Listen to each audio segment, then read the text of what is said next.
Welcome to the Undaunted Man podcast.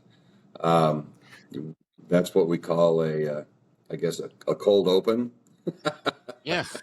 a soft open, following some technical difficulties getting started this morning. Um, we are your hosts, Mark Johnson and Geoff Lawton. Geoff Lawton. How do you spell that? Lawton, right? Only if you can't read. Sorry for that. That was an inside joke from yesterday. Yeah. Um, so we are here this morning and we are talking about the road to leadership. And I was telling Geoff right as we were starting that I got the opportunity to to practice what I preach. You know, it's easy to talk about leadership in a vacuum where when everything is running the way it's supposed to be running and everything is together. But when you're in a leadership position, that is rarely the case, depending on what you're leading. But there's always something. There's always something. And I've been blessed this summer with a whole lot of somethings. And we're talking about the best way to handle those things and then how to recover when the time comes for that. Well, and I also, from my more distant memories of being in upper management in a corporate setting, the other sometimes hard reality, is if you have everything together, like you've done what you had right in front of you to do, and everything starts running smoothly. And this goes for life too, not just work.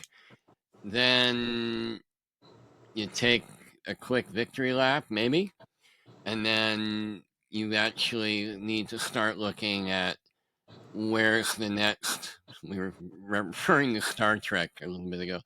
Where's the next frontier to go and bring leadership and tune into vision to be able to have a sense of what might be next and anticipating what growth pains might come and what eventual fallout and entropy is likely to show up when people get acclimated to the new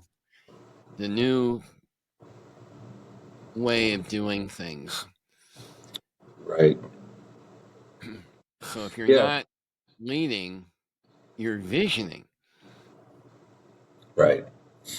Well, and when you're in a leadership position, there's no point at which you get to turn it off. Right. And really, there's no point at which you, at least in my experience, where you'd want to turn it off. I mean, um, the way we describe leadership, I mean, there's been countless books written on the topic, countless TED Talks and speeches and college courses, and most of them or all of them have some value. But ultimately, what it comes down to is that leadership is a way of being. And we can talk about leadership techniques all day long.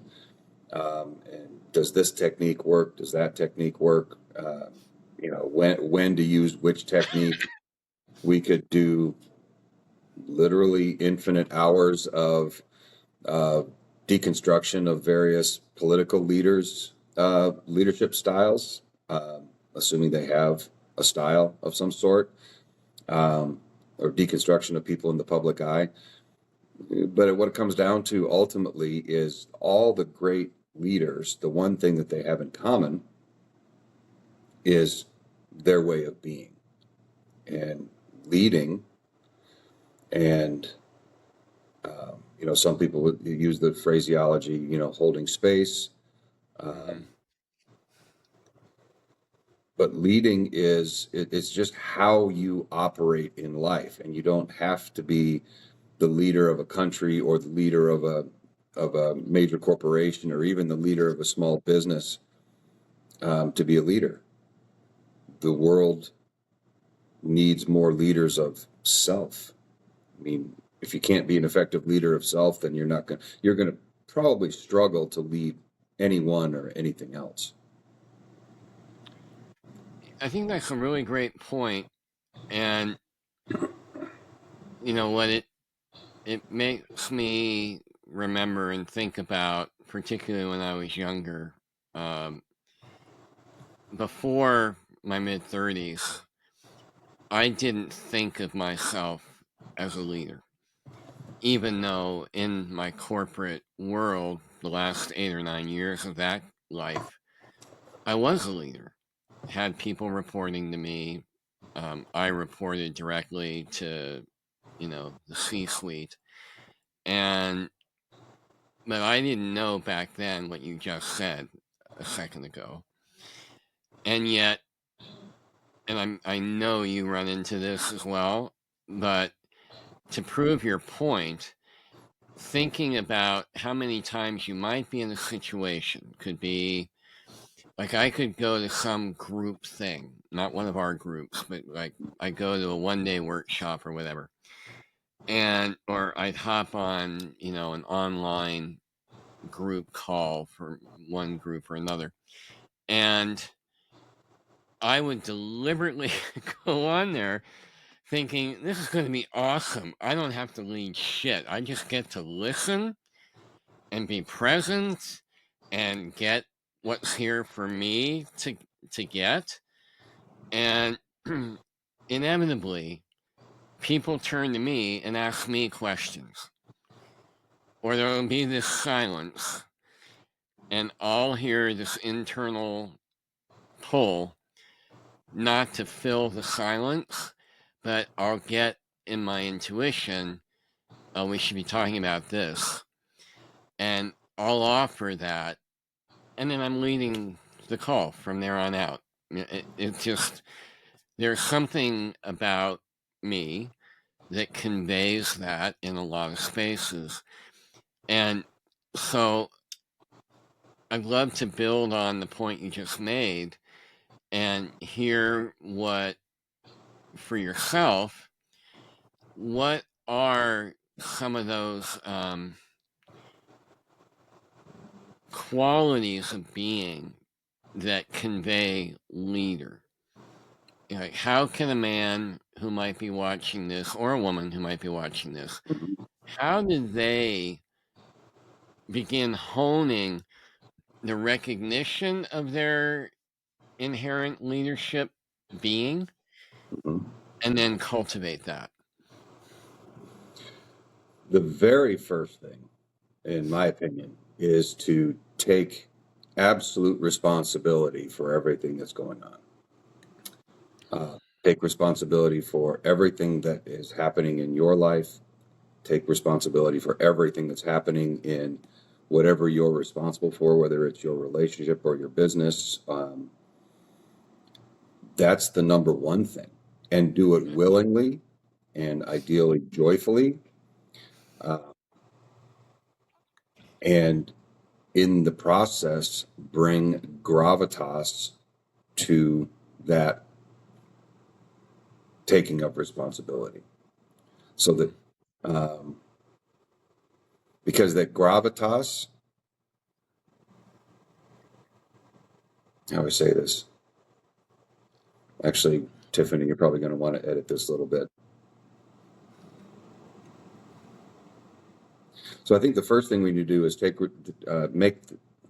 describe the difference between taking responsibility and blaming. Taking responsibility is not the same thing as blaming. Taking responsibility simply means that you own whatever is going on and you respond to it to the best of your ability in a good way. That's it. It's not about fault finding. Blaming is fault finding. And these days, especially, you see it in everywhere in every form of popular media, everywhere at every level of government, politician. You see it. It's very common inside of businesses. Uh, People are always fault finding and blaming. And for a lot of people, the ideal state is if they can find fault and turn themselves into a victim, which is the definition of victim is avoiding responsibility. Yep. You know, for a lot of people, that's their real goal, is to avoid responsibility. But the taking of responsibility is, it's the ultimate power move. It doesn't give you power over other people, but it is the single most empowering thing that any individual can do. To take full responsibility for your life. Yep. That's absolutely crucial. And if you do that, and you do that in a way that that doesn't involve blaming or finding fault or being a victim, you automatically become the most powerful person in whatever conversation you're having. Right. And when you mentioned gravitas, Mm-hmm. that made me think of a word that I think also conveys what you meant by that, that our spiritual teacher uses a lot, which is substance. Like, you have to be connected to your own internal substance. Mm-hmm. And in my book, even though my ego's happy to, blame and avoid responsibility anytime it can, if you indulge that, and I use that word deliberately, I hear a lot of guys talk about, and half the time they might be kidding a little bit, but a lot of times they're not. I don't like being responsible. It's no fun. Well, God love you and fuck off. It's not, you don't. Part of being an adult is you not only have to take responsibility for your own life and how you're experiencing it, but there's in the sense of being of mutual service to your partner if you're in a relationship, to your community, to your children, being of joint service immediately goes down the toilet if you go to blame, if you go to victim. And that, I've come to see at this stage of my life that just how young and immature that desire to try and avoid, or at least even reduce, what I have to be responsible for. Mm-hmm. But that, I agree with everything you just shared a minute ago. And this is another part of being able to pull that off, is to actually realize, yes, self-care is important. Yes, you need to have breathers, but until we're literally mentally and or physically incapacitated, we have to lead our own life. Mm-hmm. And there's no exception to that. That Right. I can think. But no, there are no exceptions. You know, it's something that I talk about frequently with the people that I coach and in my groups is, I will say that the most toxic question that you can ask yourself is, what about me? Because Now, come on. what about me is the source of everything you were just pointing to. It's the source Right. of the victim mindset. Um, it's the source of um, weakness, of the leaders in the public sphere that we have these days. Um, what about me is it's the reason that it's the reason that it takes people so long to grow up, if they ever grow up these Right. days. Um, in our hyper nurturing society that we have these days, um, what about me is rewarded and encouraged rather than, I mean, we used to, I'm old, we're both old enough to remember actually that when kids were expected to be responsible. I mean, hell, when I went to the Cub Scouts, we learned responsibility in the Cub Scouts. It wasn't just, Mhm. oh, let's learn how to tie knots, let's have fun, let's, play games. No, Right. we learned how to be responsible young men at whatever 8, 9, 10 years old we were.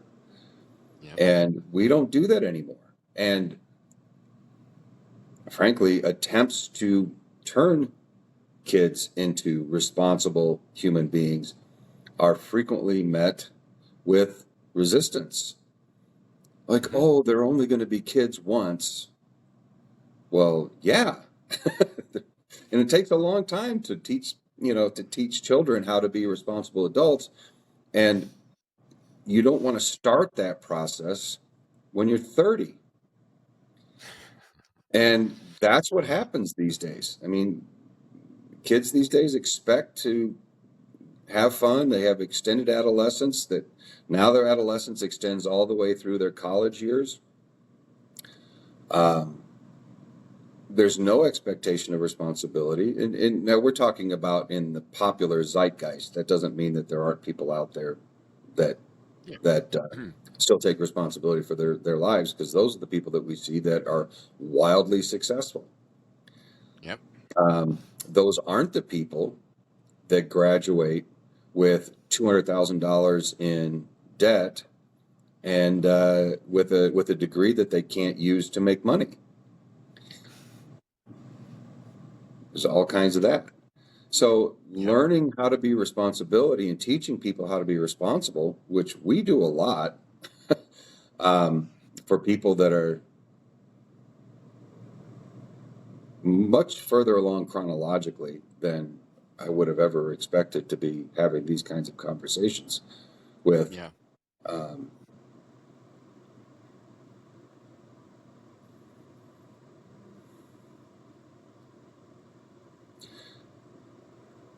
Lost my train of thought.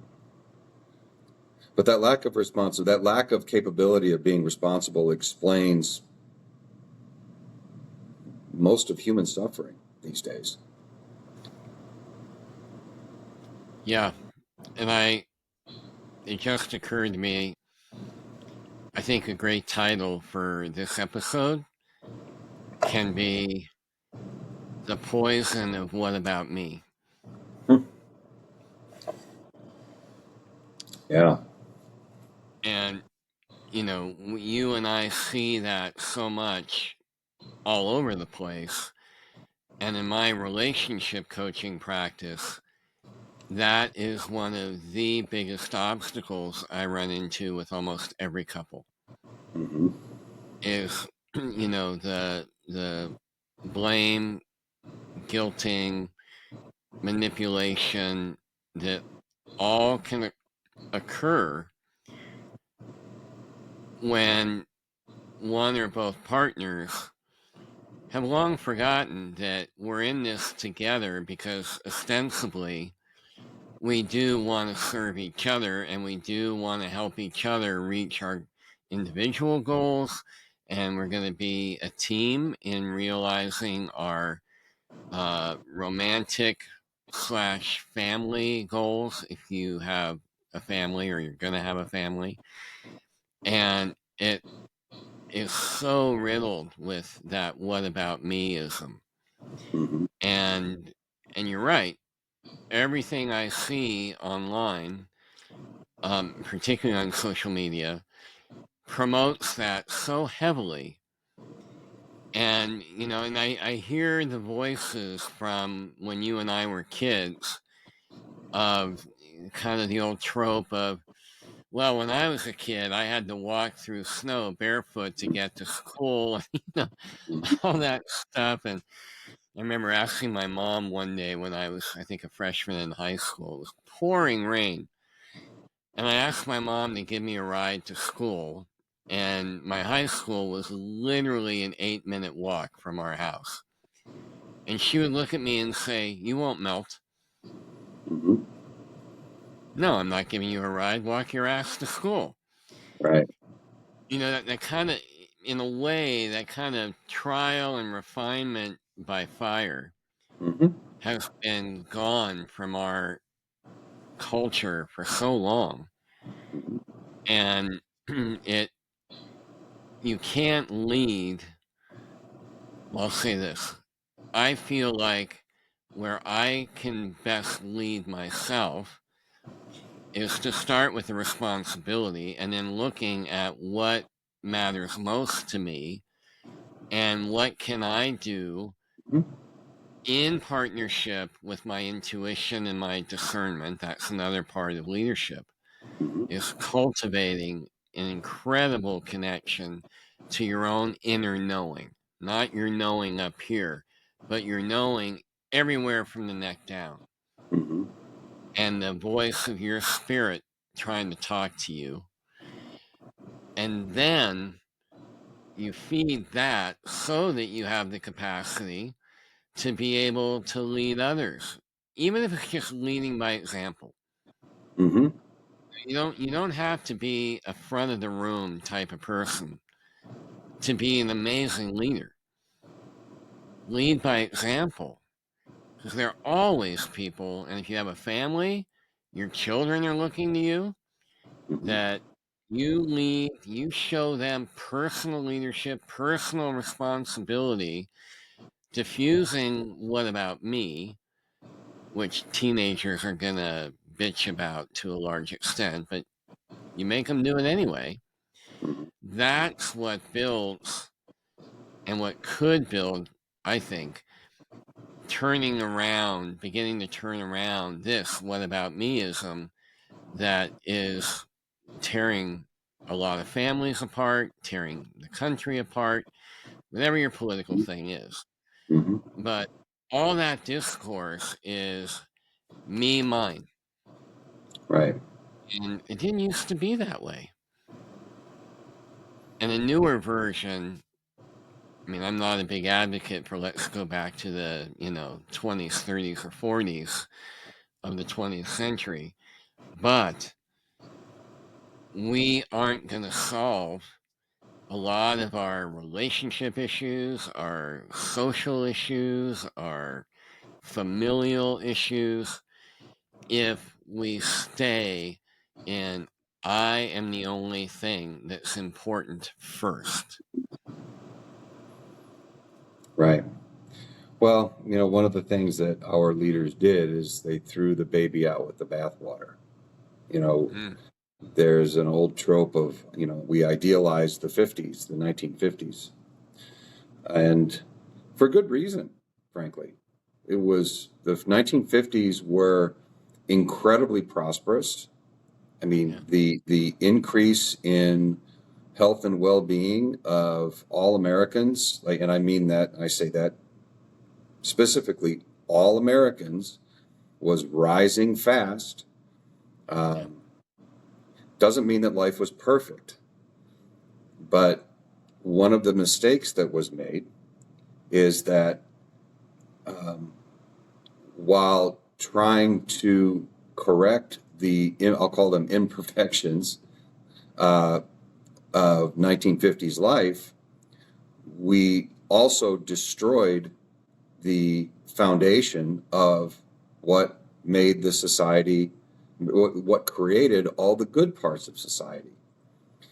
And we have continued that process up until this day, which is why we now, instead of cultivating resilience and cultivating strength and cultivating intellect and cultivating um, uh, progress, now modern society cultivates mental illness, cultivates fragility, cultivates and rewards weakness and victimhood. Yeah. There's no way that ends well for any society. And we've got a written historical record going back 5,000 years. We know it doesn't work. We know that it's never worked. We know that every time that's been attempted, it's failed, but we still keep doing it. And I say we because, like it or not, we're all in this together. Right. And so this is where our leaders have failed us, and the reasons for those failures are myriad. There are more than we could ever discuss in a single podcast. It would take a year-long series of podcasts to talk about all the reasons our leaders have failed us.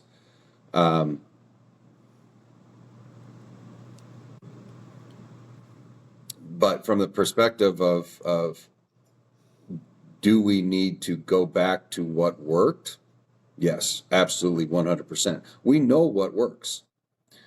There is no mystery.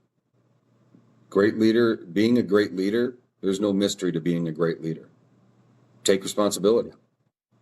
Done. There's no mystery to being successful and having the life that you want. Be resilient.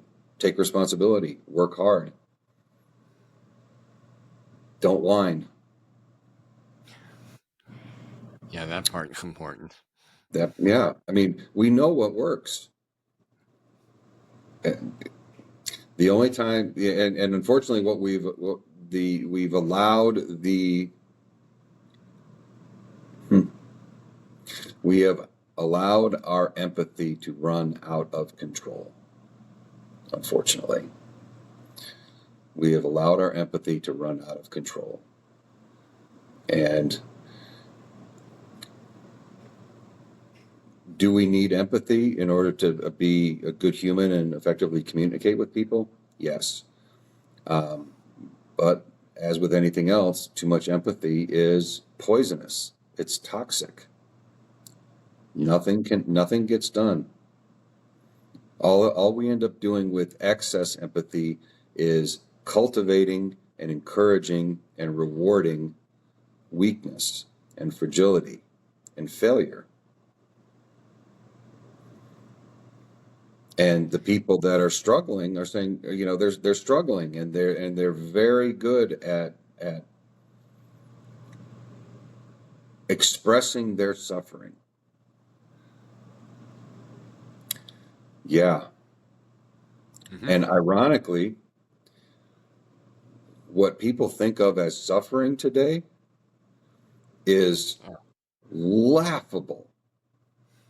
Right. Laughable. Even in the 1950s, life was fucking hard compared to life today. Yeah. Life was hard. I mean, people say, well, we don't want to go back to the 50s because of this reason and that reason. No, you don't want to go back to the 50s because you couldn't handle the discomfort. You Right. couldn't handle how physically difficult life was in the 1950s. Yeah. And even during the war in the 40s. Oh, worse in the 40s. I mean, it's an absolute absurdity. It's an absolute absurdity that people today, especially in the West, think that they have a reason to suffer. It's like you literally have to manufacture things to suffer about. Yep.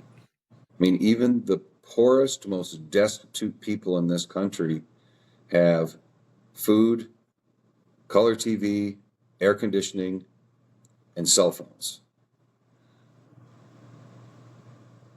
and are frequently morbidly obese. Yeah. There is, Yeah. and that's a whole nother topic for another podcast. But all suffering is self-created. Correct. All suffering is self-created. I mean, if Viktor Frankl was alive today, he would be he'd be spinning in his grave. Yeah. He'd be going, what the fuck? Exactly. And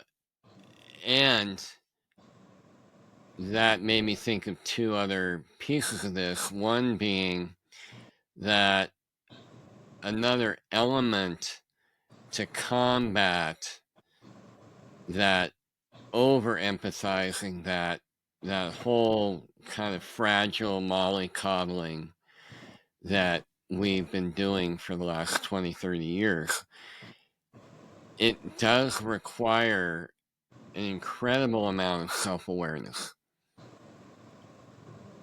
And that is also something that self-awareness has been replaced over the last 15 years or so that social media has been around Mm-hmm. with, looking at what other people are doing, what other people have, a lot of which, in my opinion, that you see on social media where people are doing, TikToks about how fabulous they look and how great their life is.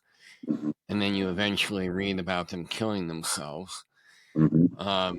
because they don't know the difference between image and popularity and who the hell they are Yeah. and what is most important. And that does mean that you have to be willing, and it isn't easy, but you have to be willing to, and the best leaders do this, they look at reality on the ground as it is, good, bad, and ugly.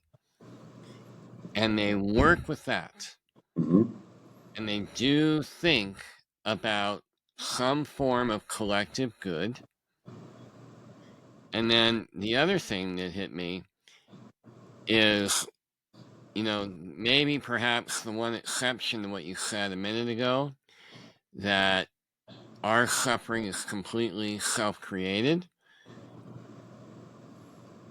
If a tornado comes through your town and you get to safety and shelter and your house blows down, is that your fault?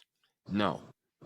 But where you still have 100% responsibility to take, and here we have Viktor Frankl, Man's Search for Meaning. Any of you watching this that have never read that book, go to your room and then order it on Amazon.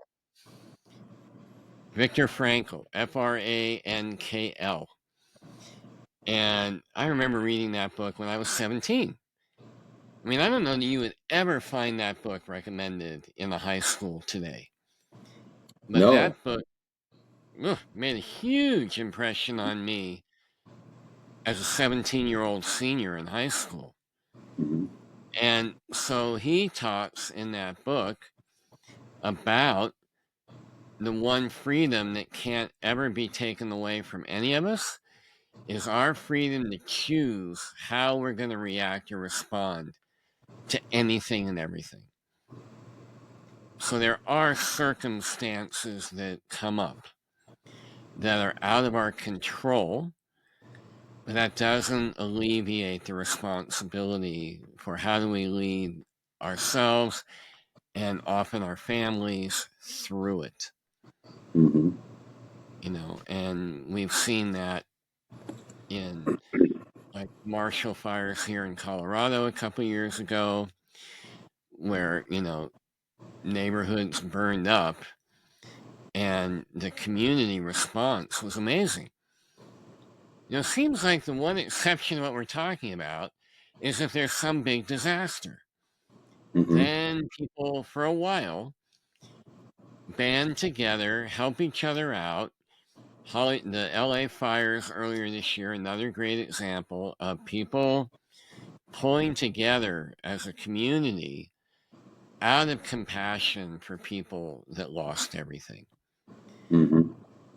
We got to get there without a fucking disaster to trigger it off. Right. Yeah. Which leads to going back to your first step of how you cultivate a leader way of being. And what I said a few minutes ago about self-awareness, and you shared at the top of the episode about, you getting to practice what you preach because you're getting burned out because you're taking on too much. One of the greatest antidotes to that is to actually be with yourself. Well, it looks like we lost Geoff. So apologies for the technical difficulties, everyone. And we'll see you in the next one.